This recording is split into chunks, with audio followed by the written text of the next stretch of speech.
बांग्लादेश से एक के बाद एक वीडियो आ रहे हैं और उन वीडियोस को देख के मन बहुत व्यथित है।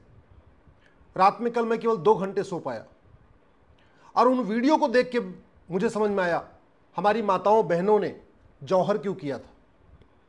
उन वीडियोस को देख के समझ में आ रहा है कि 1947 में आडवाणी जी, जेठमलानी जी या मनमोहन सिंह जी या इंद्र कुमार गुजराल साहब या पृथ्वीराज कपूर, ये लोग अपना दुकान मकान छोड़ के क्यों भागे थे। सामूहिक बलात्कार हो रहा है, 15-15, 20-20 आदमी बलात्कार कर रहे हैं और 1-2 वीडियो तो ऐसा आया कि बलात्कार करने के बाद उसके पेट में, उस बेटी के पेट में बोतल डाल दी गई। 1-2 वीडियो ऐसे भी आए हैं जहां बलात्कार करने के बाद पेट पे चाकुओं से चीरा लगाया जा रहा है। इतनी जघन्य मानसिकता कहां से आती है, इतनी नफरत वाली मानसिकता आखिर कहां से आ रही है। आखिर ये जो कन्वर्टेड हिंदू होते हैं ये हिंदुओं से इतनी नफरत क्यों करते हैं। अल्टीमेटली बांग्लादेश में जो भी हैं सारे कन्वर्टेड हिंदू हैं, पाकिस्तान में जो भी हैं सारे कन्वर्टेड हिंदू हैं। ये कन्वर्टेड हिंदू आखिर हिंदू, जैन, बौद्ध, सिख से इतनी नफरत क्यों करते हैं। और जब नफरत करते हैं तो ये भी नहीं देखते कि ये ब्राह्मण है कि क्षत्रिय है कि वैश्य है कि दलित है। जो बांग्लादेश में घर चला रहे हैं वो ये नहीं देख रहे हैं कि हिंदू है कि जैन है कि बौद्ध है कि सिख। बेटियों से बलात्कार करते समय ये भी नहीं देख रहे हैं कि ब्राह्मण की बेटी है, क्षत्रिय की बेटी है, वैश्य की बेटी है, दलित की बेटी। उनके लिए सब काफिर हैं, सब काफिर हैं और घर भी जला रहे हैं, घर पे कब्जा भी हो रहा है। और सबसे बड़ी दुख की बात, सामने पति को बांध दिया है और अंदर उसी के सामने पत्नी से बलात्कार हो रहा है। पिता को बांध दिया गया है और बेटी से बलात्कार हो रहा है। भाई को बांध दिया गया है और बहन से बलात्कार हो रहा है। बच्चों को पकड़ के बच्चे चिल्ला रहे हैं और सामने मां से बलात्कार हो रहा है। ऐसी नफरत वाली सोच दुबई में क्यों नहीं है। अरे दुबई में भी तो हिंदू, जैन, बौद्ध, सिख रहते हैं, उनके साथ ऐसा व्यवहार तो नहीं होता। कुवैत में भी हिंदू, जैन, बौद्ध, सिख रहते हैं, ऐसा उनके साथ तो व्यवहार नहीं होता। बहरीन में भी हिंदू, जैन, बौद्ध, सिख रहते हैं, चीन में भी हिंदू, जैन, बौद्ध, सिख रहते हैं, उनके साथ तो ऐसा नहीं होता। फिर ये बांग्लादेश में क्यों होता है, पाकिस्तान में क्यों होता है। और अगर आप ये सोच रहे हैं कि जो आज बांग्लादेश में हो रहा है ये भारत में नहीं हो रहा है तो नहीं होगा, तो आपकी बहुत बड़ी गलतफहमी है। आप जो फार्म हाउस बना के बैठे हुए हैं ना, ये बड़ी बड़ी दुकान बना के बैठे हुए हैं, बड़े मकान बना के बैठे हुए हैं, 3 BHK का फ्लैट, 4 BHK का फ्लैट, ये 25 साल के बाद सब धरा का धरा रह जाएगा। आज बांग्लादेशी बेचारे जो करोड़पति हैं, अरबपति हैं, बॉर्डर पे खड़े हुए, हाथ जोड़ के खड़े हुए, हमको अंदर ले लो। अब उनको अपने दुकान की लालच नहीं है, मकान की लालच नहीं, उनको बस इतना है कि उनकी बेटी के साथ बलात्कार ना हो, उनकी बेटी बच जाए, उनकी पत्नी बच जाए, उनके बच्चे बच जाए, और लेके बॉर्डर पे खड़े हुए। आपको क्या लग रहा है कि ये जो बाहर हो रहा है वो भारत में नहीं होगा क्या? होगा, 100% होगा। हमारा कानून ऐसा घटिया है कि जो कुछ पाकिस्तान में हुआ, जो कुछ बांग्लादेश में हुआ, वो सब कुछ भारत में होगा। हमारा कानून ऐसा नहीं कि खौफ पैदा कर सके।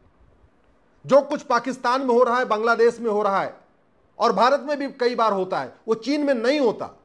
जो कुछ भारत, पाकिस्तान, बांग्लादेश में होता है और हो रहा है, वो दुबई में भी नहीं होता, अरब में भी नहीं होता, कुवैत में भी नहीं होता, अबू धाबी में नहीं होता, सिंगापुर में नहीं होता, जापान में नहीं होता।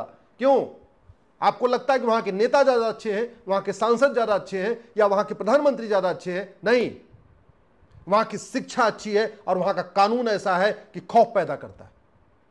हमने ना अपनी शिक्षा बदली है, ना हमने अपना कानून बदला है। मुझे समझ में नहीं आ रहा ये जो राइट टू एजुकेशन एक्ट है, इसमें एक शब्द, ये पार्लियामेंट ने बनाया हुआ, इस पार्लियामेंट में एक शब्द इक्वल जोड़ने में क्या दिक्कत है? इस राइट टू एजुकेशन को राइट टू इक्वल एजुकेशन बनाने में क्या दिक्कत है? क्यों नहीं हम 10वीं तक पूरे देश में समान शिक्षा लागू कर देते हैं? क्यों नहीं हम माइनॉरिटी को डिफाइन कर देते हैं? अरे यूनाइटेड नेशन कहता है कि 1% से ज्यादा कम्युनिटी माइनॉरिटी नहीं होती, फिर हम माइनॉरिटी को क्यों नहीं डिफाइन कर रहे? यूएन कहता है कि जो कम्युनिटी कभी रूल कर चुकी हो, कहीं शासन कर चुकी हो, वो माइनॉरिटी नहीं हो सकती। हम वो फार्मूला भारत में क्यों नहीं लगा रहे? हम आखिर क्यों नहीं भारत में माइनॉरिटी डिफाइन कर रहे हैं? हम भारत में SC ST क्यों नहीं डिफाइन कर रहे हैं? हम क्यों नहीं कह देते कि जो शेड्यूल कास्ट, शेड्यूल ट्राइब या OBC जो कन्वर्ट हो जाएगा उसको कोई भी सरकारी, उसको कोई भी फायदा नहीं मिलेगा, ना रिजर्वेशन का फायदा मिलेगा, ना वजीफे का फायदा मिलेगा, कुछ नहीं मिलेगा। हम ये काम क्यों नहीं कर पा रहे? इस पार्लियामेंट के द्वारा बनाए गए राइट टू एजुकेशन में एक शब्द इक्वल जोड़ना है, राइट टू इक्वल एजुकेशन। हम अपनी भारत की संस्कृति क्यों नहीं स्कूलों में पढ़ा रहे? हम अपने महापुरुषों को क्यों नहीं पढ़ा रहे? हम अपने ऋषियों महर्षियों के बारे में क्यों नहीं पढ़ा रहे? हम धर्म और पंथ के बीच में जो अंतर होता है उसको स्कूलों में क्यों नहीं पढ़ा रहे?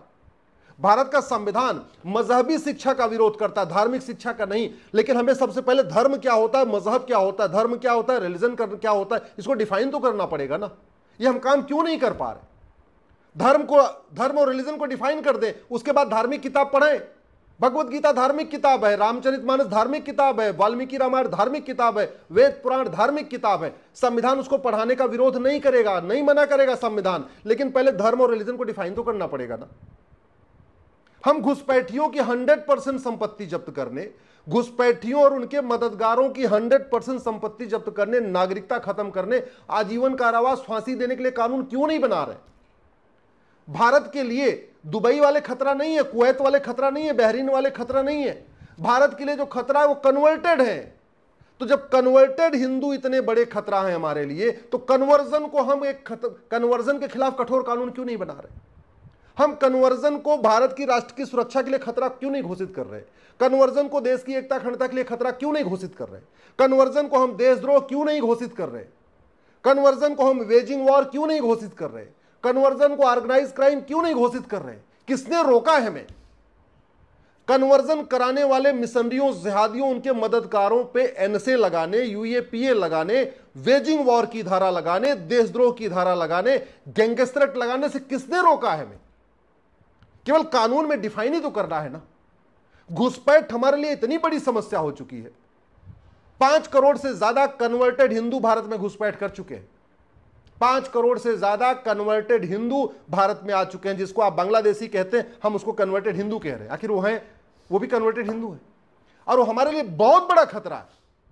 4 करोड़ जनसंख्या है कनाडा की, और भारत में 5 करोड़ से ज्यादा कन्वर्टेड हिंदू है।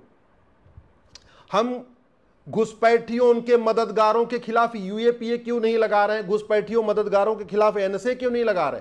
घुसपैठियों और उनके मददगारों के खिलाफ देशद्रोह क्यों नहीं लगा रहे?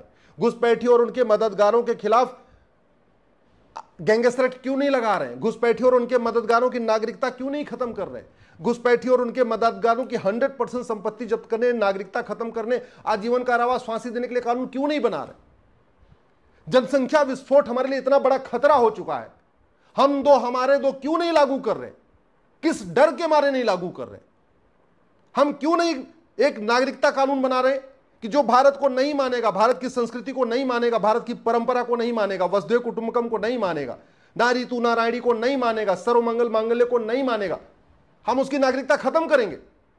जो भारत में पाक नापाक सोचेगा, काफिर के बारे में काफिर जैसी सोच रखेगा, हम उसकी नागरिकता खत्म करेंगे। अरे ये कानून बनाने से हमें किसने रोका? सड़क के किनारे अवैध निर्माण हो रहा है, जंगल में अवैध निर्माण हो रहा है, हाईवे के किनारे अवैध निर्माण और रेलवे लाइन के किनारे अवैध निर्माण हो रहा है। हम अवैध निर्माण खिलाफ कठोर कानून बनाने से हमें किसने रोका?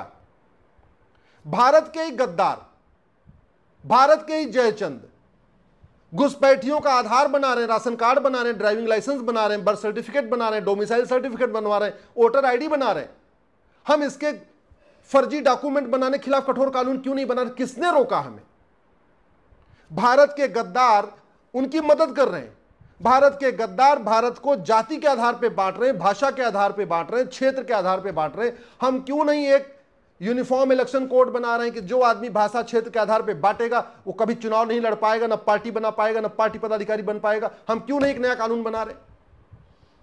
हम क्यों नहीं एक भारतीय न्याय संहिता बना रहे हैं कि जज के लिए जुडिशियल चार्टर लागू कर दे रहे हैं, हर हालत में जज को 1 साल के अंदर मुकदमे का फैसला देना पड़ेगा? किसने रोका हमें?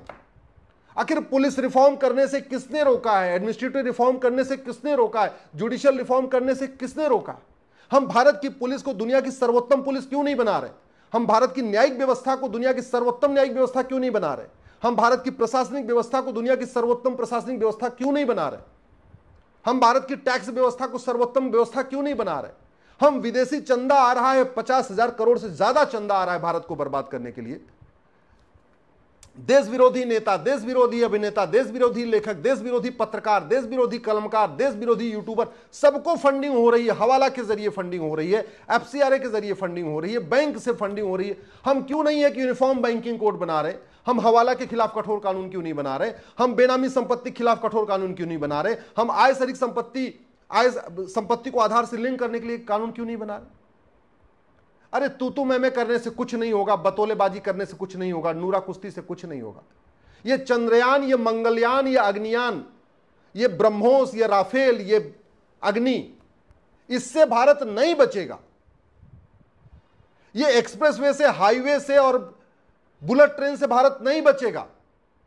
भारत बचेगा कठोर कानून से, भारत बचेगा one nation one police code लागू करने से, भारत बचेगा one nation one judicial code लागू करने से, भारत बचेगा one nation one administrative code लागू करने से, भारत बचेगा जस्टिस विद इन ईयर लागू करने से, भारत बचेगा one nation one election code लागू करने से, भारत बचेगा one nation one population code लागू करने से, भारत बचेगा one nation one citizenship code लागू करने से, भारत बचेगा one nation one civil code लागू करने से, भारत बचेगा one nation one tax code लागू करने से, भारत बचेगा one nation one culture code लागू करने से। हम त्रिभाषा को अनिवार्य नहीं कर पा रहे, हम एक भारतीय संस्कृति संहिता लागू नहीं कर पा रहे, हम एक भारतीय धरोहर संहिता लागू नहीं कर पा रहे, हम अपने महापुरुषों के स्कूल में नहीं पढ़ा पा रहे, हम अपनी संस्कृति के बारे में जन जन नहीं पहुंचा पा रहे, हम अष्टांग योग को सभी बच्चों को नहीं पढ़ा पा रहे। वो जो नफरती स्कूल चल रहे हैं भारत में 5 लाख से ज्यादा, हम उसको बैन नहीं कर पा रहे। संविधान कहां कह रहा है कि नफरत सिखाओ स्कूलों में जाके? कहां लिखा है संविधान में कि नफरती स्कूल भारत में चलने चाहिए? अरे माइनॉरिटी को अपना स्कूल खोलने का अधिकार है, लेकिन माइनॉरिटी परिभाषित तो करिए। पहले यूएन की डिफिनेशन को भारत में तो ले आइए। यूएन कहता है 1% से ज्यादा जो होगा वो माइनॉरिटी नहीं होगा। यूएन कहता है जो कम्युनिटी कभी शासन कर चुकी है वो कभी माइनॉरिटी नहीं हो सकती। तो जिस कम्युनिटी ने भारत पे 500 साल राज किया, या जो कम्युनिटी भारत में 200 साल राज कर चुकी है, उसको माइनॉरिटी का दर्जा क्यों मिला हुआ है? अगर आपको मेरी बात ठीक लग रही हो ना, इस वीडियो को अधिक से अधिक शेयर करिएगा, अपने इंस्टाग्राम पे, फेसबुक पे, ट्विटर पे, हर जगह शेयर करिएगा। एक बात याद रखिएगा, जो पहले पाकिस्तान में हुआ 1947 में, वही 2024 में बांग्लादेश में हो रहा है। और अगर अभी भी नहीं चेते, पार्टियों की गुलामी करते रहे, नेताओं के भरोसे बैठे रहे और कठोर कानून नहीं बनवाया, तो याद रखना 2047 में वही होगा जो बांग्लादेश में आज 2024 में हो रहा है।